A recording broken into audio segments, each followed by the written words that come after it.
नमस्ते दोस्तों, pharma notes के इस यूट्यूब चैनल में आप सबों का स्वागत है। आज के इस वीडियो लेक्चर में हम जी पैट संडे क्विज के पार्ट 81 को डिस्कस करने जा रहे हैं। तो चलिए आज के इस शानदार सेशन को स्टार्ट कर देते हैं। देखो यहाँ पे पूछा है selective muscarinic agonist for M1, M2 and M3 receptor respectively are. तो इनके हमें एगोनिस्ट बताने हैं M1, M2, M3 के लिए। तो यहाँ पे देखो ऑप्शन में दिया है बिथैनकॉल, मिथैनकोलिन, ऑक्सोट्रिमोरिन, फिर ऑक्सोट्रिमोरिन, बिथैनकॉल, मिथैनकोलिन, ऑक्सोट्रिमोरिन, मिथैनकोलिन, बिथैनकॉल, या फिर बिथैनकॉल, ऑक्सोट्रिमोरिन एंड मिथैकोलिन। तो हमें पता होना चाहिए इनके लिए सेलेक्टिव एगोनिस्ट का सीक्वेंस क्या होगा। तो यहाँ पे एक ट्रिक है, इसको याद रखिएगा। ये एगोनिस्ट के लिए muscarinic agonist M1, M2, M3 के लिए ऐसा बोलना है ओ मे बी या फिर ऑक्स मे बी, है ना। ऑक्स मे बी ऐसा बोलोगे तो आपके सारे एगोनिस्ट यहाँ पे याद हो जाएंगे। तो M1 का होगा ऑक्सोट्रिमोरिन, M2 का होगा मिथाकोलिन और M3 के लिए होगा बिथैनकॉल। ठीक है, तो यहाँ से सही ऑप्शन होगा ये ऑप्शन सी, ऑक्सोट्रिमोरिन M1 का, मिथैनकोलिन जो है M2 का और बिथैनकॉल जो है M3 का एगोनिस्ट होगा दोस्तों। चलिए नेक्स्ट क्वेश्चन की तरफ बढ़ते हैं। पूछता है which of the following drugs is not hydrolysed by acetyl Colin esterase. Acetyl Colin esterase की एक्शंस को कौन यहाँ पे ब्रेक नहीं होगा, हाइड्रोलाइज नहीं होगा, वो बताना है। तो ऑप्शन में देखो मिथैनकोलिन, बिथैनकॉल, कार्बाकॉल या फिर बोथ बी एंड सी। तो जो ये एसिटिल कोलिन एस्टरेज होता है ना, ये जो भी हमारे एसिटिल कोलिन जैसे ड्रग होता है उसको ब्रेक कर देता है। ठीक है दोस्तों, जो भी एस्टर है उसको ये ब्रेक करने का काम करे। एस्टरेज आखिरी में एज लिखा है तो उसको ये हाइड्रोलाइज कर रहा है। तो यहाँ से सही ऑप्शन होगा दोस्तों ये बिथैनकॉल, कार्बाकॉल, ये दोनों ड्रग जो है एसिटिल कोलिन एस्टरेज के द्वारा हाइड्रोलाइज नहीं होते हैं। ठीक है, तो यहाँ पे ऑप्शन सही होगा बोथ बी एंड सी। तो इस पर जो है एसिटिल कोलिनेस्टरेज की एक्टिविटी नहीं चल रही तो इसका ज़्यादा देर हमें इफेक्ट मिलेगा, कोलिनर्जिक इफेक्ट मिलेगा दोस्तों। ठीक है, एसिटिल कोलिन जो है बहुत कम समय के लिए एक्ट होता है क्योंकि ये एसिटिल कोलिनेस्टरेज जो एंजाइम है एसिटिल कोलिन को तोड़ करके एसीटेट और कोलिन में तोड़ देता है। ठीक है, और ये मिथान कोलिन इससे हाइड्रोलाइज हो जाता है। ठीक है, नेक्स्ट सवाल है यहाँ पे पूछा है trans N methyl 4 1 naphthyl vinyl pyridinium iodide has the potential to inhibit. तो कौन से एंजाइम को ये जो ड्रग है इनहिबिट करेगा, तो बताइएगा। ये ऑप्शन में देखो mono oxygenase, catechol O methyl transferase, acetyl Colin esterase या फिर कोलिन एसिटेट ट्रांसफरेज। तो ये जो इतना बड़ा नाम दिख रहा है आपको trans N methyl 4 1 naphthyl vinyl pyridinium iodide, तो ये जो है ये यहाँ पे ये कैट को इनहिबिट करता है दोस्तों, कोलिन एसिटिल ट्रांसफरेज को। ठीक है, ऑप्शन डी से ये करिएगा। यहाँ पे देखिए ये डायग्राम से आपको समझ में आएगा। देखो ये एसिटिल कोलिन को ब्रेक करेगा कौन, एसिटिल कोलिन एस्टरेज। एस्टरेज है तो ये एस्टर है, एस्टर को ब्रेक करने का काम कर रहा है एसिटिल कोलिन एस्टरेज, और इसको इनहिबिट किया जाता है फाइसोस्टिग्मिन, नियोस्टिग्मिन जैसे ड्रग के द्वारा। और यहाँ पे जो कैट है कोलिन एसिटिल ट्रांसफरेज, ये विपरीत दिशा की डायरेक्शन में ये रिएक्शन होगा, जबकि कोलिन जो है एसिटेट के साथ में कंबाइन हो जाकर के एस्टर बनाएगा, फिर ये एसिटिल कोलिन का न्यूरोट्रांसमीटर तैयार होता है दोस्तों हमारे वेसिकल के अंदर, न्यूरॉन के अंदर। तो वहाँ पे ये एंजाइम का बहुत होना बहुत ज़रूरी है, कोलिन एसिटिल ट्रांसफरेज का। और इसको अगर इनहिबिट करेंगे तो ये एसिटिल कोलिन न्यूरोट्रांसमीटर नहीं बन पाएगा। ठीक है, तो इसको इनहिबिट करता है ये वाला ड्रग यहाँ पे जो हमने बड़ा नाम अभी डिस्कस किया है। चलिए नेक्स्ट क्वेश्चन की तरफ बढ़ेंगे। नेक्स्ट पूछा है rosette like structure of nicotinic receptor is. Nicotinic receptor का हमें जो रोसेटे लाइक स्ट्रक्चर है उतने उसमें कितने यूनिट्स होते हैं वो बताना है। ऑप्शन में देखो यह है डायमेरिक, पेंटामेरिक, टेट्रामेरिक या फिर हेप्टामेरिक। तो nicotinic receptor ligand gated ion channels होते हैं इस तरीके से, और बाकी जो मस्करेनिक रिसेप्टर है वो जीपीसीआर होते हैं, जी प्रोटीन कपल्ड रिसेप्टर होते हैं। तो ये जो निकोटिनिक रिसेप्टर है आयन गेटेड, ये आयन चैनल्स है, लाइगैंड गेटेड आयन चैनल्स। तो ये इसमें जो होते हैं ना 5 यूनिट्स होते हैं, 2 अल्फा यूनिट होते हैं इसमें, 2 अल्फा यूनिट होगा, एक बीटा होगा, अल्फा 2 बीटा ग्यामा और डेल्टा। तो ये 3 और ये 2 कुल मिला के 5 यूनिट होते हैं। तो ये पेंटामेरिक टाइप का रिसेप्टर होता है दोस्तों। Rosette like structure of nicotinic receptor is pentameric होगा। ठीक है, यहाँ पे 2 अल्फा यूनिट होंगे। चलो नेक्स्ट क्वेश्चन देखते हैं। पूछा है which of the following effect is not marked by muscarinic action of acetylcholine. तो यहाँ पे हमें बताना है कि जो भी यहाँ पे जो आपको सिक्रीशंस दिख रहे हैं तो वो उसमें से कौन सा इफेक्ट एसिटिल कोलिन द्वारा नहीं हो रहा है। ठीक है, तो यहाँ पे ऑप्शन दिया है increase in salivary secretion, increase in bile secretion, increase in lacrimation, increase in ट्रैक्यो bronchial secretion. तो मैं आपको बता दूं ये एसिटिल कोलिन के सिक्रीशन जो इफेक्ट है उसमें सिक्रीशन बढ़ता है सलाइवा का, सिक्रीशन बढ़ता है टीयर्स का, है ना, जिसे लैक्रिमेशन कहेंगे, लैक्रिमल ग्लैंड से जो टीयर्स आते हैं तो वो टीयर्स भी बढ़ते हैं, ट्रैक्यो ब्रोंकियल सिक्रीशन भी बढ़ता है एसिटिल कोलिन की वजह से। लेकिन यहाँ पे ये जो बाइल सिक्रीशन दिया है इस पर कोई इसका इफेक्ट नहीं होता, ये नॉट मार्क्ड इफेक्ट है यहाँ पे इंक्रीज इन बाइल सिक्रीशन, ये कोई एसिटिल कोलिन द्वारा नहीं होता है। बात करते हैं कौन से इफेक्ट नहीं होते हैं, तो देखो पैनक्रियाटिक एंड इंटेस्टाइनल ग्लैंड पर इसका कोई मार्क इफेक्ट नहीं है, secretion of milk, secretion of bile पर कोई इफेक्ट नहीं है, और इफेक्ट ये कहाँ दिखा रहा है, सलाइवरी ग्लैंड पे, लैक्रिमेशन पे, ट्रैंक्योब्रांकियोलर सिक्रीशन पे, स्वेटिंग बढ़ेगा, इसमें गैस्ट्रिक सिक्रीशन भी बढ़ेगा। ये एसिटिल कोलिन के यहाँ पे ये इफेक्ट है दोस्तों, तो इस पर कंफ्यूज मत होइएगा। तो यहाँ से सही ऑप्शन था इंक्रीज इन बाइल सिक्रीशन, जो कि एसिटिल कोलिन का इफेक्ट नहीं है। और हाँ दोस्तों, हमारी जो फार्मा नोट्स की लाइफ टाइम मेंबरशिप है उसको आप लोगों ने आज ही ज्वाइन करना है बाय कंट्रीब्यूटिंग ओनली 999 रुपीज़ हमारे चैनल के लिए।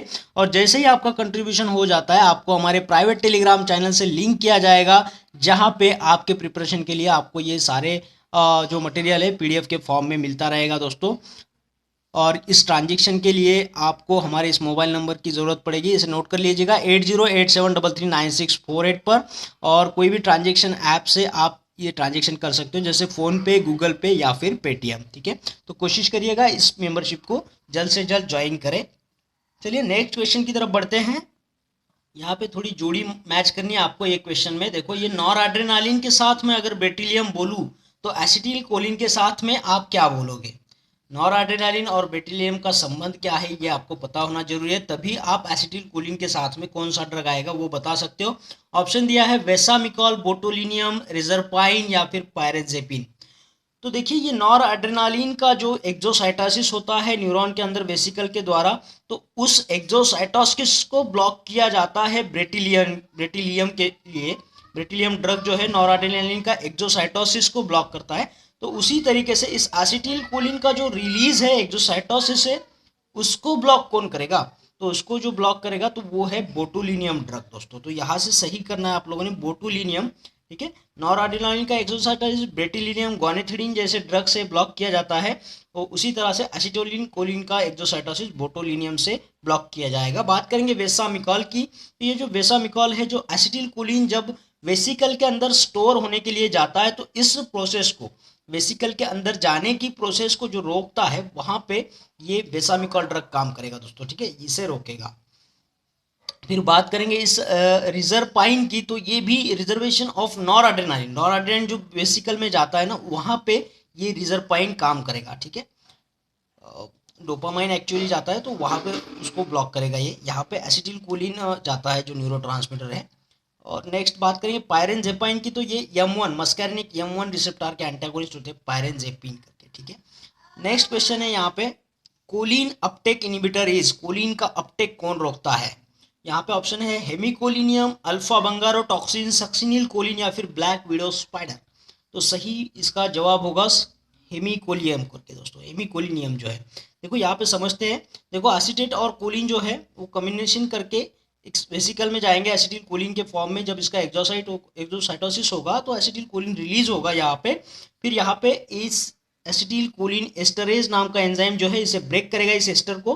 कोलिन और एसिटेट अलग हो जाएंगे और कोलिन फिर से अपने घर में जाएगा, होम में। ठीक है, इसे मैं होम बोलूंगा। तो ये होम में जा रहा है, तो इसके होम में जाने को कौन ब्लॉक कर रहा है, यानी इसके अपटेक को, यानी अपटेक को कौन ब्लॉक कर रहा है, इसके होम में जाने को कौन ब्लॉक कर रहा है, तो हेमिकोलिनियम। तो ये होम से आपको, होम कोलिन का जो होम में जाने का है उसको ये ब्लॉक कर रहा है। ठीक है, कोलिन जब अपने होम में जा रहा है तो उसको ब्लॉक कौन कर रहा है, हेमिकोलिनियम ब्लॉक कर रहा है दोस्तों।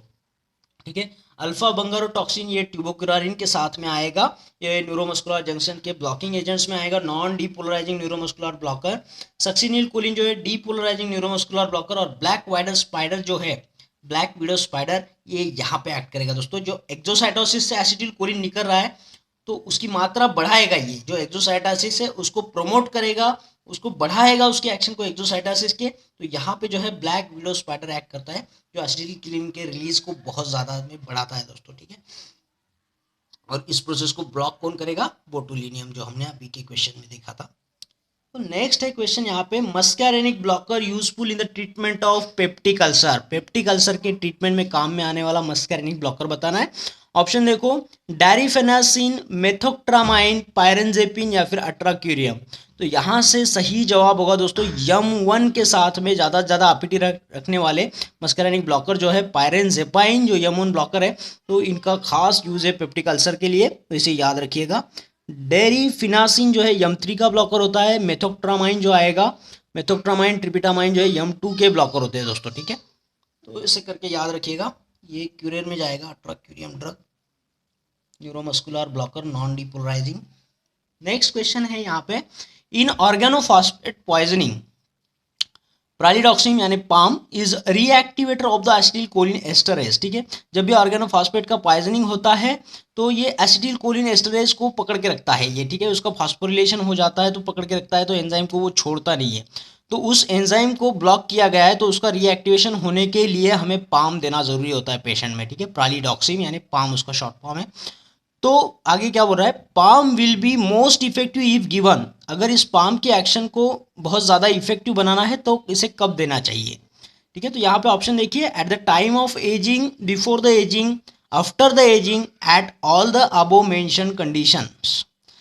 तो यहाँ से सही जवाब क्या होगा दोस्तों, तो ये पाम जब देते हैं ना, तो ये क्या कर रहा है, जो भी फॉस्फोरिलेशन हुआ है इस एंजाइम का, तो ये पाम जाकर के उस फॉस्फोरिलेशन हुए एंजाइम को वापस से रिएक्टिवेट करता है, ताकि जो बढ़ा हुआ एसिटिलकोलिन का लेवल है वो कम हो जाए और ये पॉइजनिंग से पेशेंट बच जाए, ठीक है। लेकिन जब फॉस्फोरिलेशन हो जाता है उसके बाद की प्रोसेसिंग आती है एजिंग की, तो जिस उसमें अल्किल ग्रुप निकल जाता है, ठीक है। अल्किल ग्रुप निकल जाना, फॉस्फोरिलेटेड जो एस्टरेज एंजाइम है उसमें से अल्किल ग्रुप निकल जाने की प्रोसेस को हम एजिंग कहते हैं। और एक बार एजिंग हो गया तो पाम वहाँ उस एंजाइम को रिएक्टिवेट नहीं कर पाता है। तो एजिंग होने के पहले ही अगर हम पाम देते हैं तभी वो एंजाइम अच्छे से रिएक्टिवेट होगा और एसिटिलकोलिन का लेवल कम हो जाएगा दोस्तों, ठीक है। तो with in few hours organophosphate poisoning हो जाए, उसके विद इन फ्यू हावर्स हमें ये पाम देना ज़रूरी है, क्योंकि उससे एजिंग प्रोसेस होने का बाकी होता है। तो बिफोर द एजिंग देना बहुत ज़रूरी है, पाम का इफेक्ट अच्छा मिलता है। तो ऑप्शन बी सही होगा दोस्तों, ठीक है। तो एक बार इस एजिंग प्रोसेस के रिलेटेड पढ़ लेना, पाम के रिलेटेड पढ़ लेना। ये रिएक्टिवेटर होता है एसिटिलकोलिन एस्टरेज एंजाइम का, इस पर भी कई बार क्वेश्चन पूछा गया है। तो ठीक है दोस्तों, इस वीडियो में इतना ही। आशा करता हूँ सारे क्वेश्चंस आपको पसंद आए होंगे, और अगर ऐसा हुआ है तो इस वीडियो को लाइक करना है, शेयर करना है और कमेंट बॉक्स में कमेंट ज़रूर करना है दोस्तों। और हाँ, उन लोगों को मेरी गुजारिश है जिन लोगों ने चैनल को अभी तक सब्सक्राइब नहीं किया है, चैनल को सब्सक्राइब कर दीजिएगा, उसके बाद आने वाले बेल आइकन को ज़रूर क्लिक करिएगा। उससे होता क्या है कि आने वाले हर एक वीडियो का नोटिफिकेशन आपको मिलते रहता है और आपको यूं ही लाभ होता रहेगा दोस्तों। तो फिर मिलते हैं एक और बेहतरीन वीडियो के साथ में, तब तक के लिए थैंक यू।